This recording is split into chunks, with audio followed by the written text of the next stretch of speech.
Hello friends, मैं सत्यम जांगड़े और आपको मेरा नमस्कार, सत श्री अकाल और सलाम वालेकुम। आज हम देखेंगे 12th क्लास में केमिस्ट्री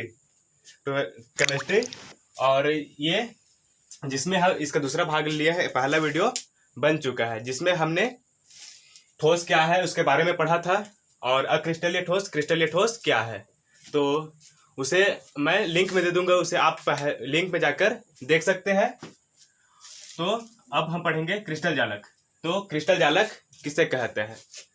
तो किसी क्रिस्टलीय ठोस की आंतरिक संरचना में अणु परमाणु आयन एक विशेष व्यवस्था द्वारा बिंदुओं के रूप में जमे रहते हैं। किसी क्रिस्टलीय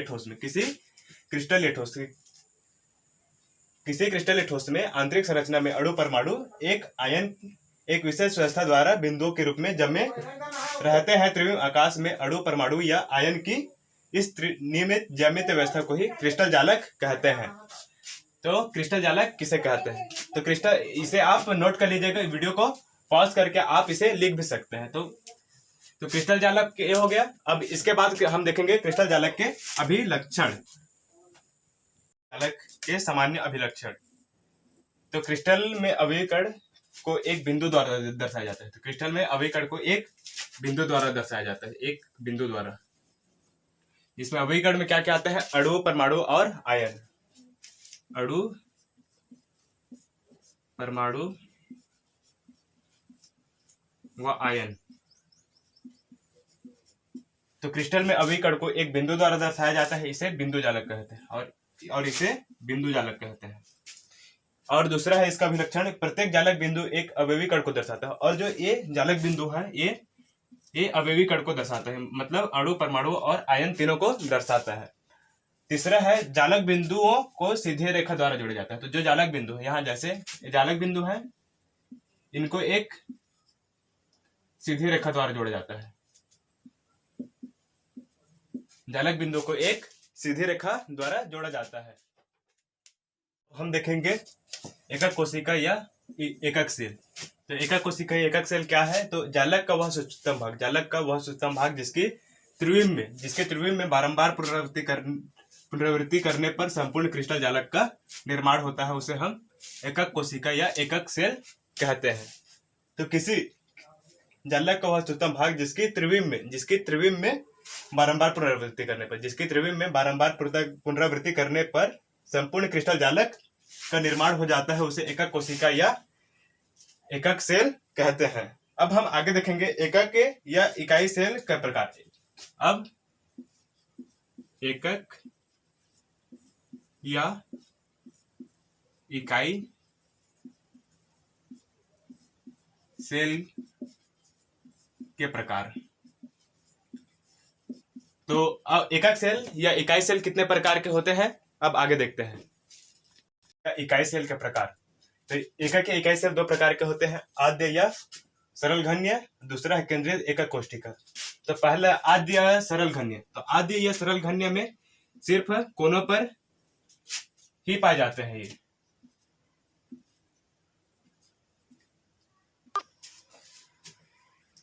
जो जालक बिंदु हुआ सिर्फ कोनों पर पाए जाते हैं, ए बी सी, ये डी ई एफ जी। इस प्रकार ये सिर्फ कोनों पर पाए जाते हैं जो जालक बिंदु होते हैं। और दूसरा है केंद्रित एकक कोशिका। केंद्रित एकक कोशिका में कोनों के अलावा या किनारे के अलावा या कोनों के अलावा अन्य जगहों पर भी पाए जाते हैं। ये जैसे इसके केंद्र में पाए जाएंगे या बीच में पाए जाएंगे। तो इस प्रकार यह एकक कोशिका या एकक या इकाई सेल के प्रकार हो गए, आद्य या सरल घन्य और दूसरा है केंद्रित एकक कोशिका। तो एकक कोशिका या एकक सेल क्या है? तो जालक का वह सूक्ष्मतम भाग जिसकी त्रिविम में बारंबार पुनरावृत्ति करने पर संपूर्ण क्रिस्टल एक जालक का निर्माण हो जाता है। जालक का वह सूक्ष्मतम भाग जिसकी त्रिविम में बारंबार पुनरावृत्ति करने पर संपूर्ण क्रिस्टल जालक एक जालक का निर्माण हो जाता है, उसे हम एकक कोशिका या एकक सेल कहते हैं। तो एकक या इकाई सेल के दो प्रकार हैं, आद्य या सरल घन्य और दूसरा है केंद्रित एकक कोशिका। अब हम आगे देखेंगे देखेंगे द्विविमीय तथा त्रिविमीय जालकों में एकक सेल। द्विविमीय तथा त्रिविमीय जालकों में एकक सेल। तो इसमें पहला है द्विविमीय जालक तथा द्विविमीय एकक सेल। द्विविमीय जालक तथा द्विविमीय एकक सेल। तो यह 5 प्रकार के होता है जालक और एकक सेल। तो जालक, तो यह जालक वर्गाकार होता है, चतुर्भुजाकार होता है, आयताकार होता है, षड्भुज होता है और समलंबाक्ष होता है। तो जालक, द्विविमीय जालक 5 प्रकार के होते हैं, वर्गाकार, चतुर्भुजाकार, स्क्वायर, पैरेक्टेंगुलर, रेक्टेंगुलर, हेक्सागोनल और रोम्बिक, मतलब षड्भुज और समलंबाक्ष। और इसी प्रकार एकक सेल भी वर्गाकार होता है, वर्गाकार होता है, और यह भी चतुर्भुजाकार होता है, चतुर्भुजाकार,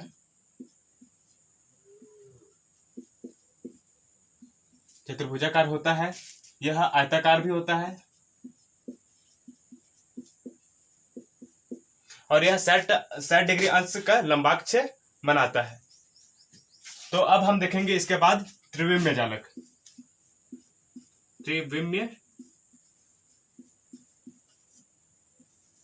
त्रिविमीय जालक। तो त्रिविमीय जालक देखते हैं। हम आगे देखेंगे त्रिविमीय एकक सेल। तो त्रिविमीय एकक सेल में क्या होता है कि जो कणों की पुनरावृत्ति है वो त्रिविमीय होती है, तो उसे हम त्रिविमीय एकक सेल कहते हैं। तो कणों का वितरण या कणों की पुनरावृत्ति, कणों की पुनरावृत्ति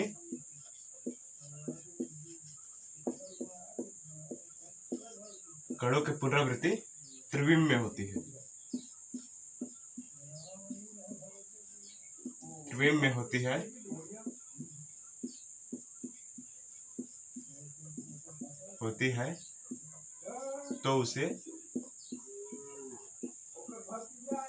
तो उसे त्रिविमीय एकक सेल कहते हैं। अब इसके आगे हम देखेंगे कि त्रिविमीय एकक सेल हो गया। अब आगे है कि ब्रेविज जालक। ब्रेविज जालक, तो ब्रेविज जालक 14 प्रकार के होते हैं, जिसमें से 3 घन्य जालक होते हैं, जिसमें से 3 घन्य जालक होते हैं। और इन घन्य जालक में पहला जालक में सिर्फ किनारों किनारों पर होता है या कोर पर ही होता है। दूसरे में कोर के साथ साथ मध्य स्थिति में,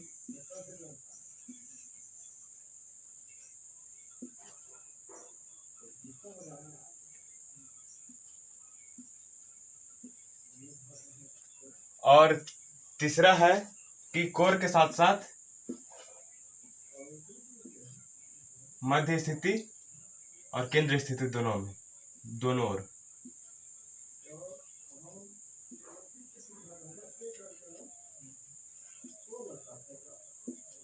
तो इस प्रकार 3 घन्य जालक होते हैं, जिसमें एक कोर पर स्थित होता है, दूसरा कोर के साथ साथ केंद्र पर, और केंद्र के साथ साथ कोर और केंद्र के मध्य 2 जालक बिंदु लगे होते हैं। तो इस प्रकार पहला हो गया ये 3 घन्य जालक, जिसमें से इन घन्य जालक में प्रत्येक का कोण 90 डिग्री का होता है।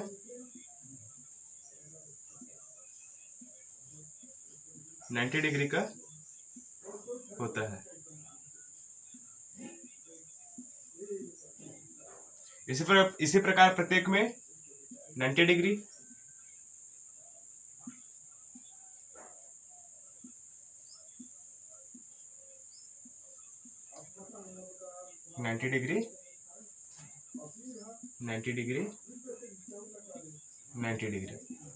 तो इस प्रकार उसमें भी 90 डिग्री होगा। यहाँ 90 degree, 90 degree, 90 degree, 90 degree, 90 degree, और यहाँ 90 डिग्री, और यहाँ 90 डिग्री। तो ब्रेविज जालक में पहला है कि 3, जिसमें से घन्य जालक 3 प्रकार के होते हैं।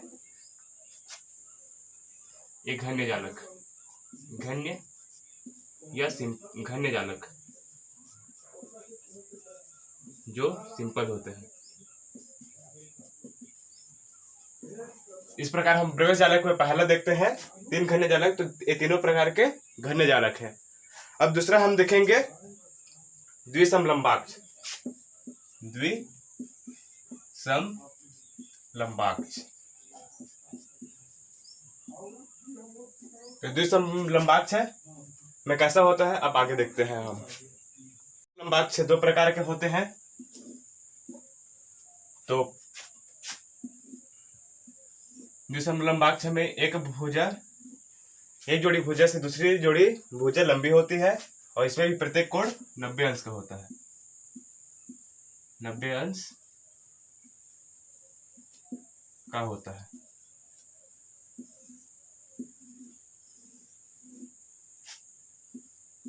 नाइन्टी डिग्री 90 डिग्री 90 डिग्री और ये 90 डिग्री, इसे हम इस प्रकार से जोड़ देंगे।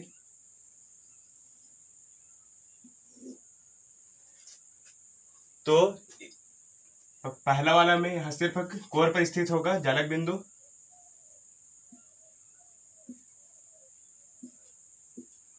और दूसरा होगा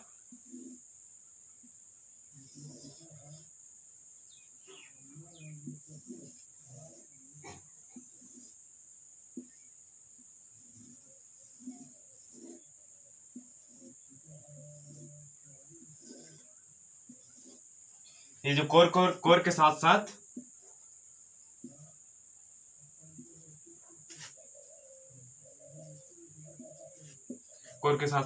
मध्य बिंदु पर होगा।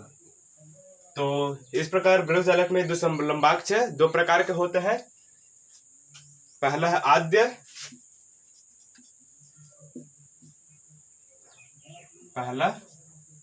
आद्य और दूसरा है अंतः केंद्रित।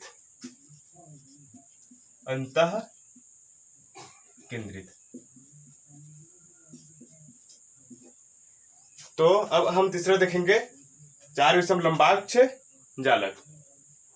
चौथा है 4 विषमलंबाक्ष।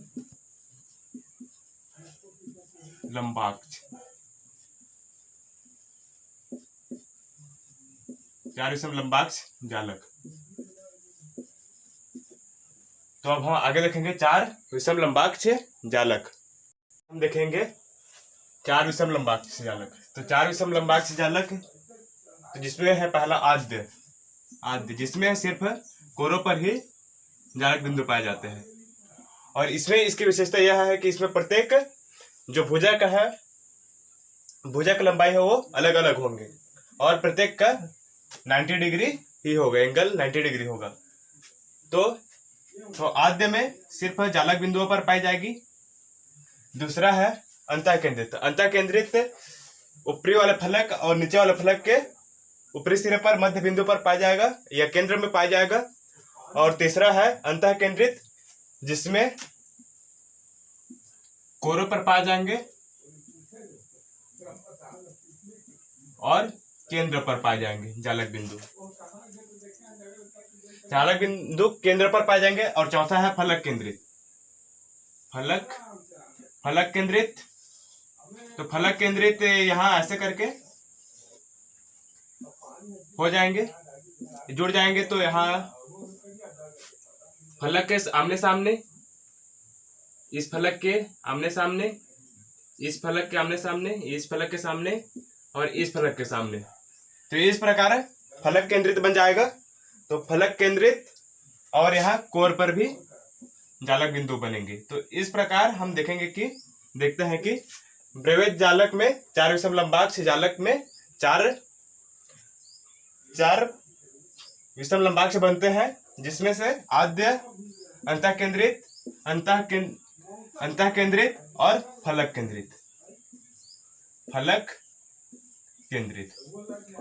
केंद्रित। तो अब हम इसके बाद आगे देखेंगे 2 एकांताक्ष जालक। 2 एकांताक्ष जालक। 2 एकांताक्ष जालक देखेंगे। तो अब हम आगे देखते हैं। देखते हैं दो एकांताक्ष जालक। तो दो एकांताक्ष जालक में प्रत्येक भुजा की लंबाई अलग अलग होगी और दो फलक के मध्य का कोण 90 अंश से नहीं होगा, यह 90 अंश से अलग होगा। तो दो एकांताक्ष जालक देखते हैं। पहला आद्य,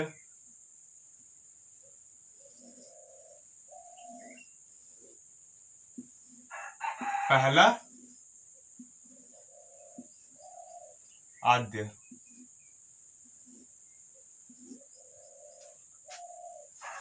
पहला आद्य। तो मान लो कहीं यहाँ का या यहाँ का जो 90 डिग्री कोण है वो नहीं बनेगा, बाकी सबका 90 डिग्री कोण बनेगा और प्रत्येक कोर पर जालक बिंदु बनेगा। इसी प्रकार दूसरा है अंत्य केंद्रित। अंत्य केंद्रित